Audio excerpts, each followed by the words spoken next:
इसमें एक बात की ओर आपका विशेष ध्यान आकर्षित करना चाहता हूं कि रत्नकरुंड श्रावकाचार्य पर एक प्रभाचंद्र आचार्य की संस्कृत टीका भी है और इस संस्कृत टीका में लिखा कि नमः श्री वर्धमानाय का क्या अर्थ होता है।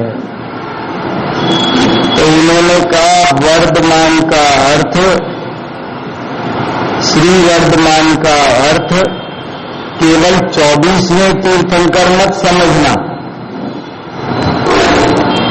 बल्कि जिनकी केवल ज्ञानादि रूप अंतरंग और समो शरणादि रूप बहिरंग लक्ष्मी वृद्धिगत हुई है, उन सभी को लेना।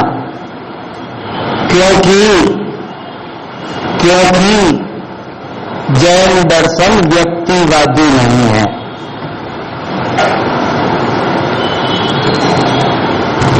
प्रभाचंद्राचार्य ने टीका में कहा कि जब हम बिना नाम लिए मंगलाचरण करें तब तो तुम वैसा समझना ही, लेकिन जब कभी कदाचित हम नाम लेके करें तब भी तुम नाम में या एक में मत उलझना, नहीं तो चलमल अगाड़ दोष लग जाएगा, नहीं तो चलमल अगाड़ दोष लग जाएगा।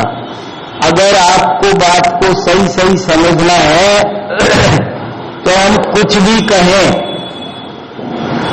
ऋषभ देव तो देखो ना, जय ऋषभ देव ऋषिगण नमंत, जय अजित जीत वसुअर तुरंत।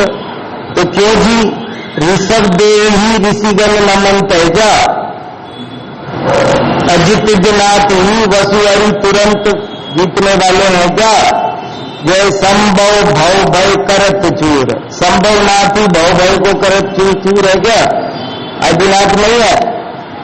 अरे तो उसका अर्थ लगाया तो उसका अर्थ है 2400 तीर्थंकर में ये 2400 गुण है। बहुत महत्वपूर्ण बात है। पहले तीर्थंकर की स्तुति में जो कहा है वो भी 2400 पर है, दूसरे पर कहा वो भी 2400 पर है, सब पे है। जैसे दादा ने भी एक 24 तीर्थंकर स्तुति लिखी है। तो पहले तीर्थंकर मिथ्यात्व परिग्रह से रहित है, दूसरे तीर्थंकर क्रोध परिग्रह से रहित है। तो ऐसा है कि पहले वाले तो मिथ्यात्व परिग्रह से रहित है, चीजों को समझो नहीं तो कितनी बड़ी समस्या खड़ी हो सकती है, बहुत बड़ी समस्या खड़ी हो सकती है कि ये तो ऐसे कहा गया, ऐसे कहा गया। अगर हम समझेंगे तो सब बात समझ में आई। 2400 परिग्रह रहित 2400 दिन रात। 10 लक्षण धर्म के दिन आते हैं तो एक दिन उत्तम क्षमा, एक दिन उत्तम मार्ग, तो एक एक का दिन होता होगा। अरे ये तो चर्चा में क्रम पड़ रहे हैं भाई, ये हमारी मजबूरी है, वस्तु के स्वरूप में क्रम नहीं है।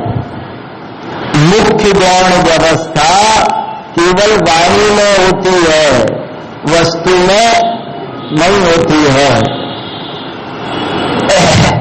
खैर, आपका ध्यान दिलाना था कि सारी दुनिया में आप सर्वे करो, नमः श्री वर्धमानाय का ये अर्थ कौन बताएगा।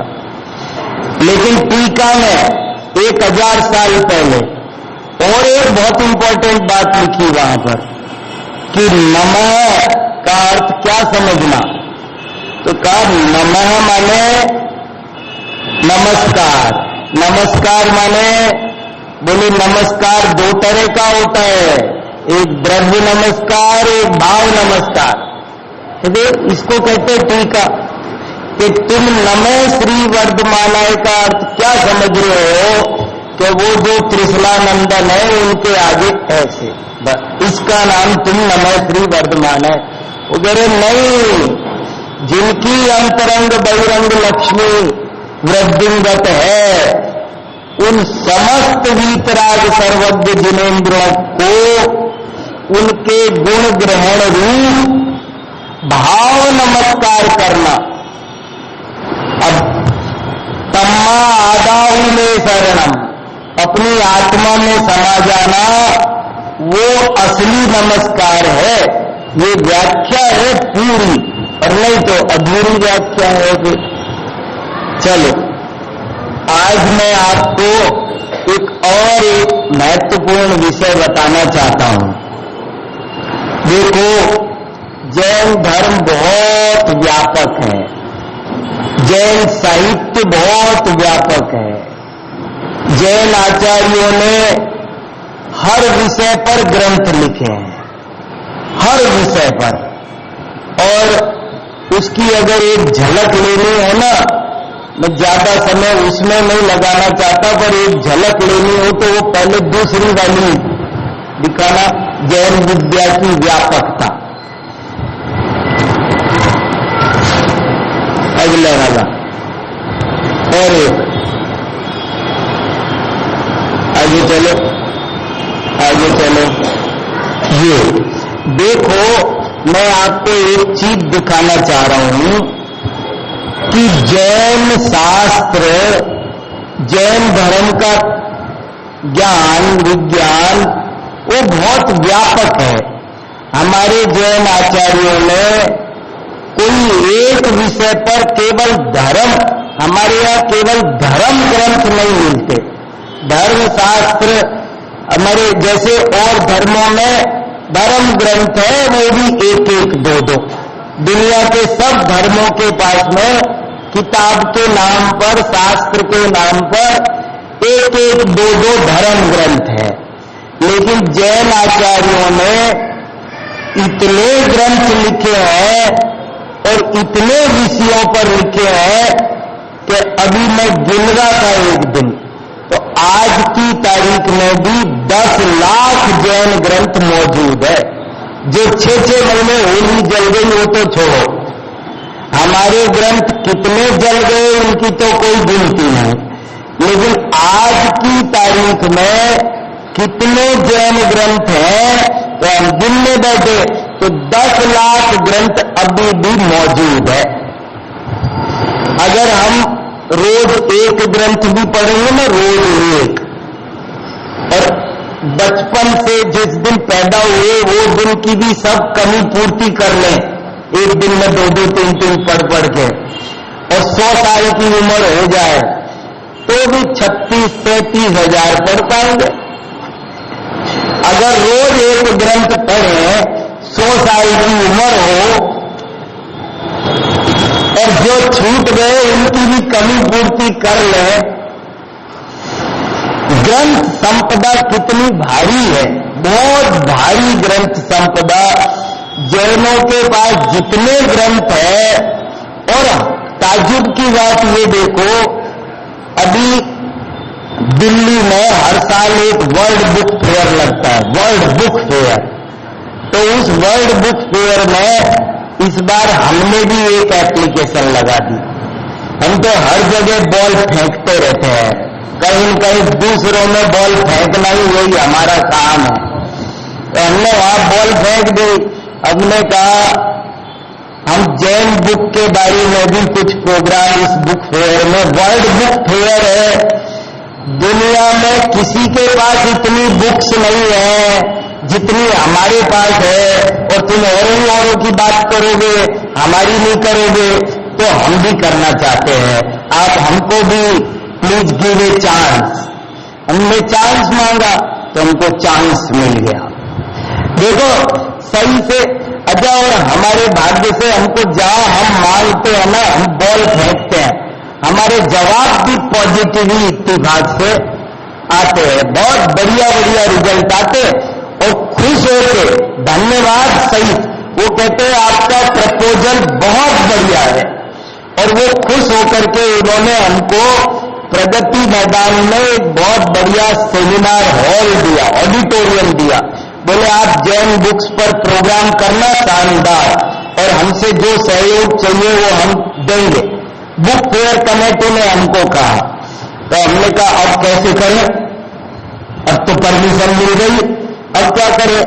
तो हमने 1 महीने पहले से थोड़ी सी जैन बुक्स इधर उधर दिल्ली यूनिवर्सिटी, जवाहरलाल नेहरू यूनिवर्सिटी के 10-20 प्रोफेसर्स को भेज दी। मैंने कहा ये किताबें पढ़ो आप हमारी, और फिर उन प्रोफेसर्स को हायर किया। वो जैन प्रोफेसर नहीं, अजैन प्रोफेसर। हमने उनको कहा आपको टैक्सी लेने आएगी, आपको आना है और आपका सब मान सम्मान करेंगे, और आप ये जो जैन साहित्य है इसके बारे में आपको वहां वर्ल्ड बुक फेयर में बोलना है। तो वो वर्ल्ड बुक फेयर में आकर इतना बढ़िया बोले, वो कहने लगे जैन साहित्य के सामने सारी दुनिया का साहित्य मिला दो तो पासिंग बराबर नहीं। और जैन साहित्य की क्वालिटीज पर उन्होंने कहा, पद साहित्य पर एक बोले तो बोले सूर, तुलसी, मीरा इनके पदों में कुछ जान नहीं जो दौलत राम के पदों में है। और हर अखबार में समाचार छपे, आपने भी पढ़े हो तो खूब दुनिया भर के अखबारों में, इंटरनेशनल अखबारों में ये समाचार हमने छपवाए कि जैन साहित्य का क्या महत्व है। तो किया काम। राहुल सांकृत्यायन नाम के एक अजैन विद्वान हुए और उन्होंने 170 किताबें लिखी है, और उन्होंने से एक किताब में उन्होंने लिखा है कि भैया सृष्टि की रचना तो पता नहीं किसने की, मगर साहित्य की सृष्टि के बारे में मेरे से पूछोगे तो मैं कहूंगा कि जैनों ने सिर्फ जैनों ने साहित्य की सृष्टि तो जैनों ने ही की है। बोले ऐसा कोई विषय नहीं, ऐसी कोई विधा नहीं जिस पर जैन आचार्यों ने किताबें ना लिखी हो। कैसे? आप एक झलक देखो। मैंने किताबें कलेक्ट करने की कोशिश की कि जैन आचार्यों ने क्या क्या किताबें लिखी। देखो आप जरा सा ध्यान दो, आपको बहुत आनंद आएगा। जैन लेखकों की कृतियां परिमाण, गुणवत्ता, विविधता आदि अनेक दृष्टियों से महत्वपूर्ण सिद्ध होती हैं। समझ में आ रहे? परिमाण माने क्वांटिटी, गुणवत्ता माने क्वालिटी, विविधता माने डाइवर्सिटी। वो हर तरह से, या हम उन्हें विविधता की दृष्टि से देखने का एक लघु प्रयास करते हैं। आश्चर्य होता है कि जैन लेखकों ने धर्म, दर्शन, अध्यात्म आदि कुछ गिने चुने विषयों पर ही नहीं, अपितु भारतीय वाङ्मय के प्राय प्रत्येक विषय पर अनेकानेक कृतियों की रचना की है। इसी प्रकार साहित्य की लगभग हर विधा में ही उनकी कृतियां उपलब्ध होती हैं, चाहे वह गद्यात्मक हो चाहे वह पद्यात्मक। इतना ही नहीं, जैन लेखकों ने अनेक नई विधाओं का उद्भव और विकास भी किया है। यहाँ हम कतिपय महत्वपूर्ण विषयों एवं विधाओं पर जैन लेखकों की कृतियां नमूने के तौर पर सैंपल संचित कर रहे हैं, ताकि जैन विद्या की व्यापकता का कुछ अनुमान हो सके। जैन विद्या कितनी व्यापक है इसका एक अनुमान हो, इसलिए थोड़े सैंपल बताते हैं आपको कि क्या क्या विषय है। तो देखो, अध्यात्म विषय पर ग्रंथ है हमारे पास बहुत, धर्म पर हमारे पास बहुत ग्रंथ है, दर्शन पर हमारे पास हजारों ग्रंथ है, आचार पर हमारे पास हजारों ग्रंथ है, न्याय पर हमारे पास ग्रंथ है, साहित्य हमारे पास है, छंद शास्त्र हमारे पास है, अलंकार शास्त्र पर किताबें लिखी आचार्यों ने, व्याकरण पर इतनी किताबें जैन आचार्यों ने लिखी कि आपको पता है पुराने जमाने में तो जैन व्याकरण ही सारे देश में गली गली में पढ़ाया जाता था। पाणिनि पतंजलि ने लिखा है, ग्रामे ग्रामे कालापकम काटकम चतुच्चते, गली गली में जैन व्याकरण पढ़ाया जाता है।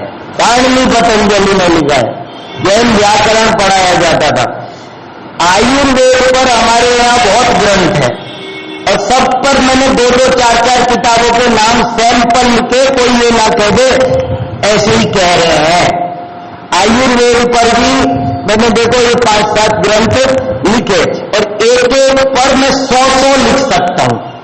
हर एक विषय पर मैं 100 ग्रंथ लिख सकता हूं, पर 100 लिखता तो वो बड़ा हो जाता, ध्यान नहीं जाता, इसलिए मैंने 5-5, 7-7 सैंपल। गणित पर हमारे बहुत ग्रंथ है, ज्योतिष पर बहुत ग्रंथ है।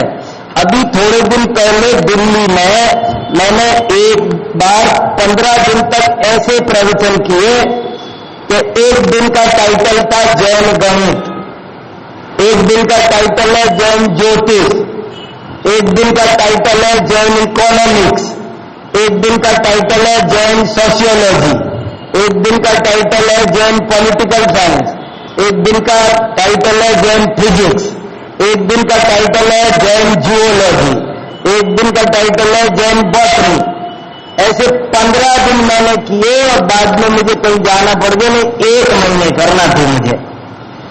1 महीने तक हर दिन अलग ब्रांच, हर यूनिवर्सिटी में जितने डिपार्टमेंट हैं उतने सब हमारे पास में विषय मौजूद है।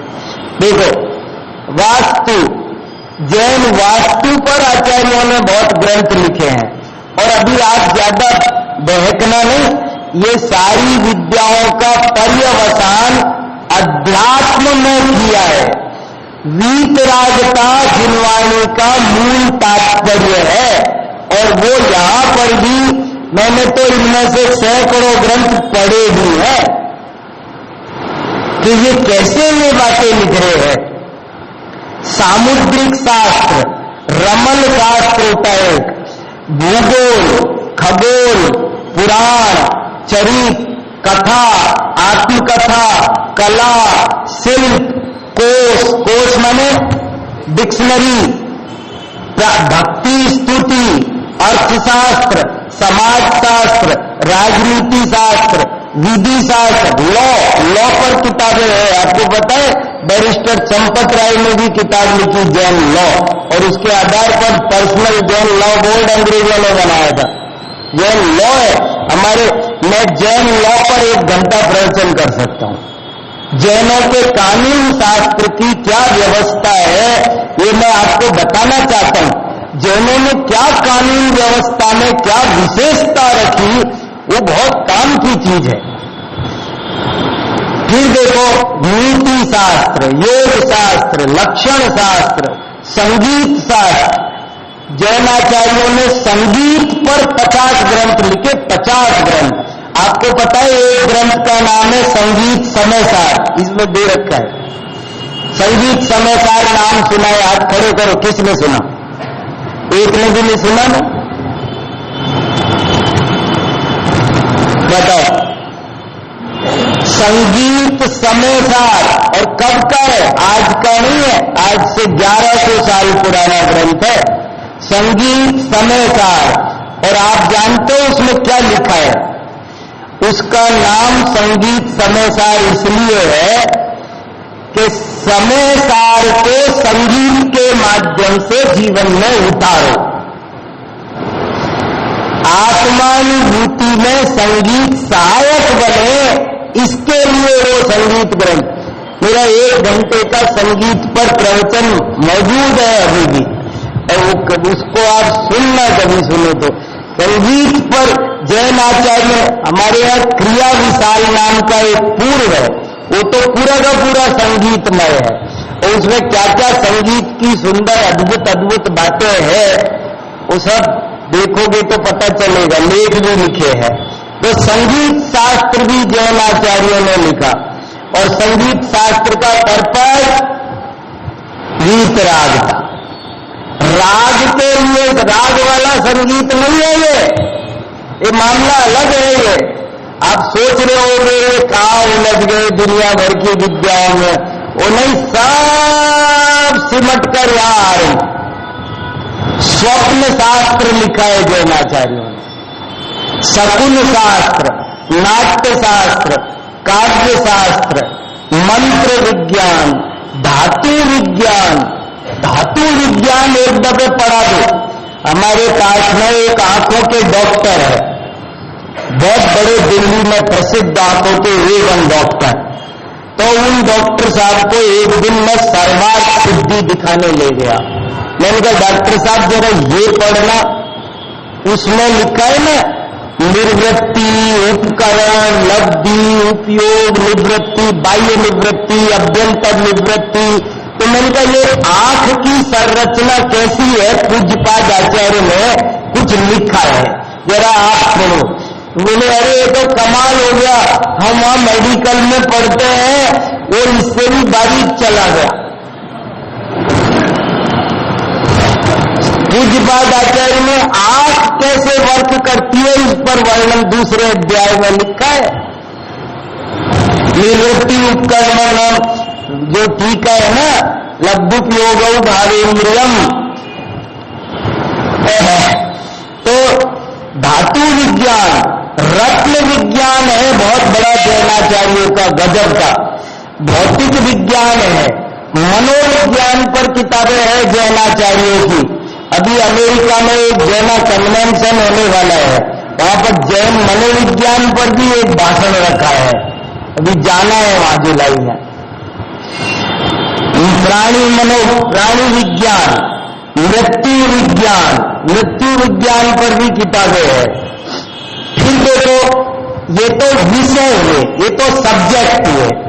अब विधाएं देखो, विधाओं के हिसाब से भी हमारे यहाँ महाकाव्य भी मिलता है, खंड काव्य भी मिलता है, मुक्तक काव्य भी मिलता है, चरित काव्य भी मिलते हैं, पुराण भी मिलते हैं, रासो काव्य भी मिलते हैं। 600 रासो काव्य की लिस्ट है मेरे पास में। 3 दिन लगातार रासों पर गोष्ठी हुई। पृथ्वीराज रासो ही गिनते रहते हैं वो लोग, उनके पास कुछ नहीं है, 2 रासों को लेकर के नाचते फिरते हैं। हमारे 600 रासो हमारे पास पड़े हैं। फागु काव्य है बहुत जबरदस्त, वो पढ़ने लायक गजब का। धूली काव्य है, संधान काव्य है। संधान काव्य जानते हो, किसी के पास एक संधान काव्य उसको कहते हैं। कविता एक होती है पर उसके अर्थ 2 होते हैं, 3 होते हैं, 4 कोई द्विसंधान काव्य होता है, कोई त्रिसंधान होता है, कोई सप्त संधान होता है। हमारे यहाँ चतुर्विंशति संधान काव्य भी है। चतुर्विंशति संधान काव्य समझे कि ऐसा होता है जैसे मैं एक किताब लिखूं तो एक बार उसे ये सोच के पढ़ो कि ये रामायण है, तो आपको पूरी ऐसे लगेगा शुरू से अंत तक कि मैं रामायण पढ़ रहा हूं। और पढ़ के उसे बंद करके रख दो, फिर उसी किताब को दोबारा उठा लो और कहो अब मैं महाभारत पढ़ रहा हूं, और आप पूरी किताब पढ़ जाओ, वो महाभारत का अर्थ निकलता है। इसको कहेंगे द्विसंधान महाकाव्य।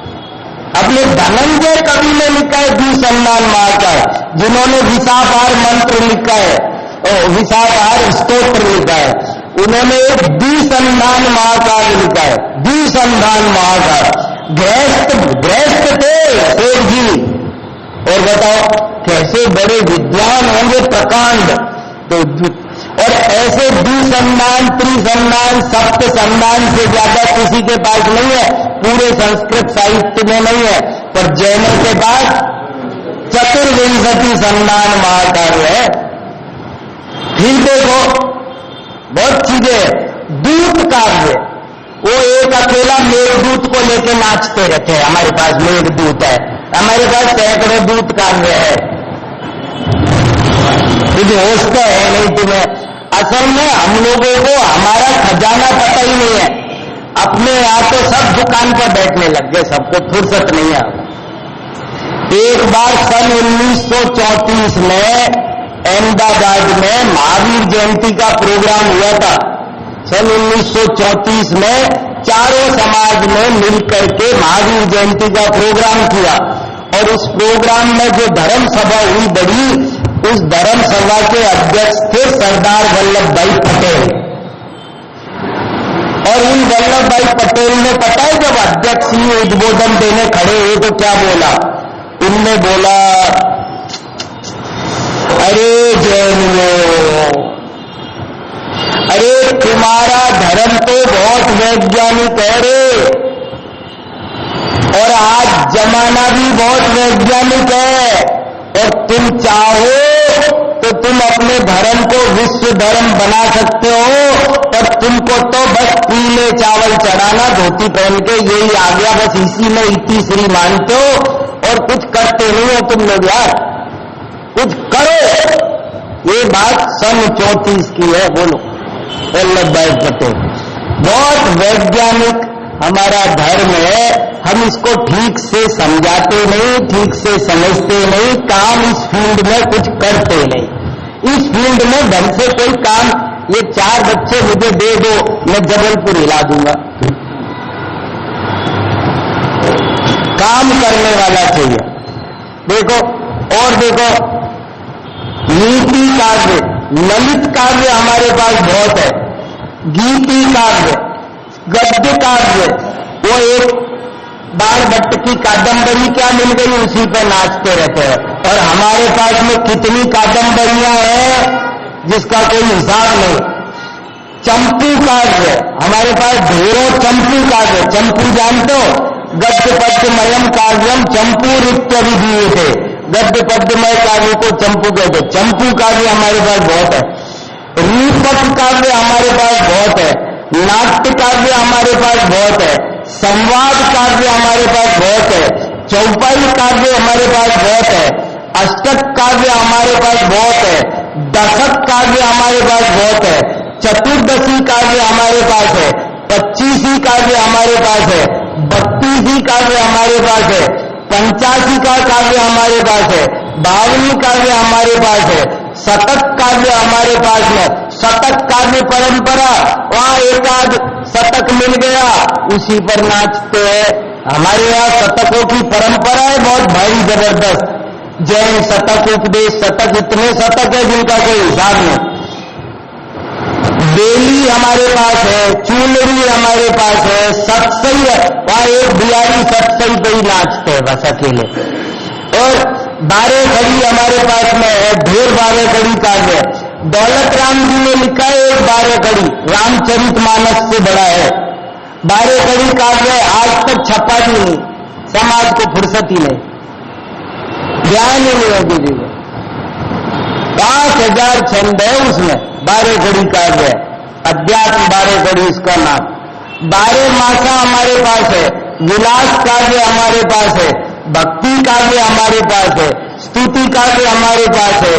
स्तोत्र नेमीचंद शास्त्री ज्योतिषाचार्य ने संस्कृत काव्य के विकास में जैन कवियों का योगदान, एक किताब लिखी है 900 पेज की, और इस किताब में लिखा है कि जैनों के पास 10,000 स्तोत्र है आज मौजूद। 10,000 स्तोत्र मौजूद है आज। बोलो,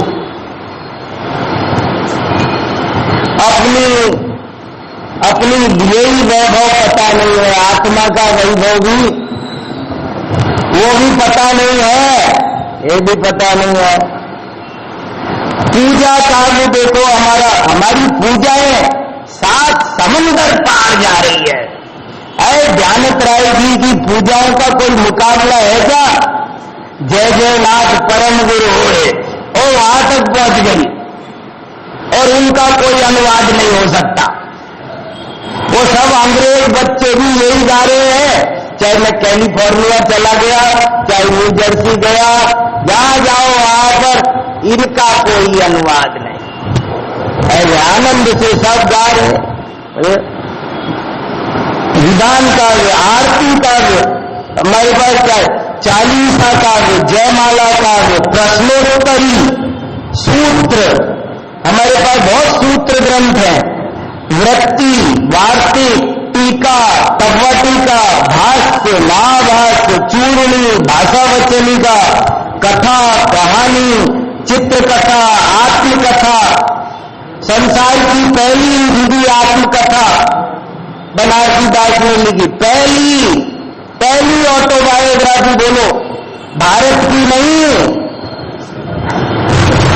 संसार की। आज जरा हर आदमी लिखता फिर रहा है मेरी आत्मकहानी, और इस समय जीवनी, उपन्यास, नाटक, एकांकी, शोध प्रबंध, गुरवावली, पट्टावली, प्रशस्ति पत्र, सब दुनिया भर की बात है। ये देखो राहुल सांकृत्यायन का एक और स्टेटमेंट देखो, यदि आपको भारतीय साहित्य व संस्कृति की सच्ची झलक देखनी है तो जलपान के लिए लोटा डोल और खाने के लिए सत्तू साथ में बांध लो और प्रत्येक जैन मंदिर और वहां के शास्त्र भंडारों को छान डालो, वहां आपको भारतीय संस्कृति के सच्चे रत्न मिलेंगे। एक जैन विद्वान नहीं है, तो बताओ क्या कह रहा है वो कह रहा है कि सत्तू बांधो और जैन मंदिरों में चले जाओ, तुमको असली हीरे देखने मिलेंगे, माल वहां भरा हुआ है।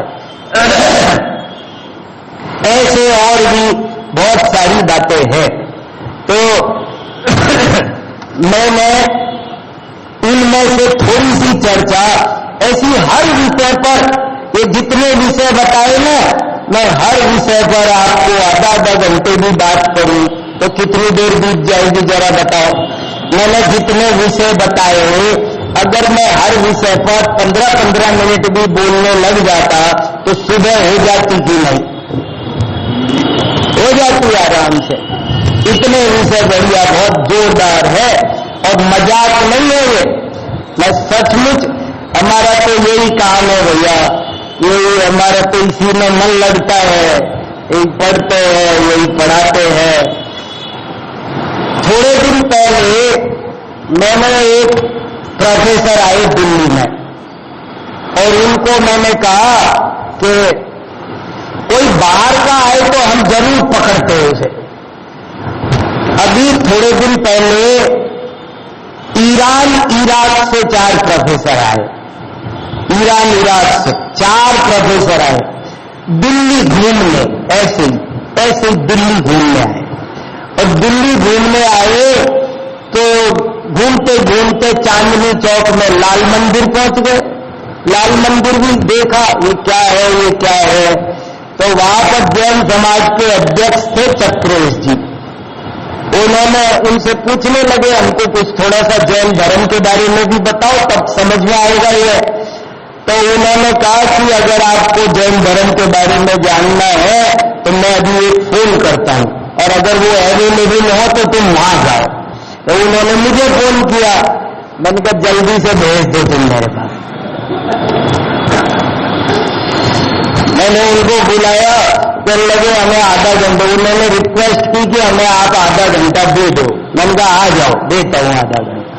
तो वो आके बैठे तो मैंने उनको जैन धर्म के बारे में कुछ बातें बताना शुरू की। चारों प्रोफेसर मुस्लिम थे, तो हमने थोड़ी बातें उनको उसमें से बताई और उनके हिसाब से बहुत सारी बातें सब प्रमाण अफगानिस्तान में जो हमको बाबा आदम का स्तोत्र मिला फारसी भाषा में, एक मुसलमान कवि ने एक स्तुति लिखी है बाबा आदम का स्तोत्र। तो हमने कहा देखो ये है, इसमें क्या लिखा है, और वो उनको सुनाया कि देखो तुम जिसे कहते हो बाबा आदम, हम कहते हैं आदिनाथ, तुम कह रहे हो वो नबी का बेटा था, हम कहते हैं वो नाभी का बेटा था। तुम कह रहे हो रसूल उसका दूसरा नाम था, हम कह रहे हो कि ऋषभ उसका दूसरा नाम था। तुमने कहा कि वो पैगंबर था, हमने कहा वो दिगंबर था। एक बेटे तो हिसाब है। तुमने कहा रहीम करीम, हमने कहा रहीम करीम तुम कहते हो, हम रीम क्लीम कहते हो उसको। हमारे यहां रीम है, तुम रहीम कह रहे हो। हम क्लीन कह रहे हैं, तुम करीम कह रहे हो, और तुम कह रहे हो नमाज, हम कह रहे हैं नमे। अब नमो को जरा अंग्रेजी में लिखो तो नमाज सही पढ़ने में आएगा, वो विसर्ग का एस बनेगा, तो कुछ हिसाब। और फिर सारी बातें उनको जब चर्चा करने लगी तो माइक खोल लो, सारा वीडियो खोल लिया, रिकॉर्डिंग शुरू कर दी। वो कहने लगे कि हम ईरान जाकर जैन धर्म पर एक किताब लिखेंगे। बोले हमको आज जैन धर्म पर पता चला।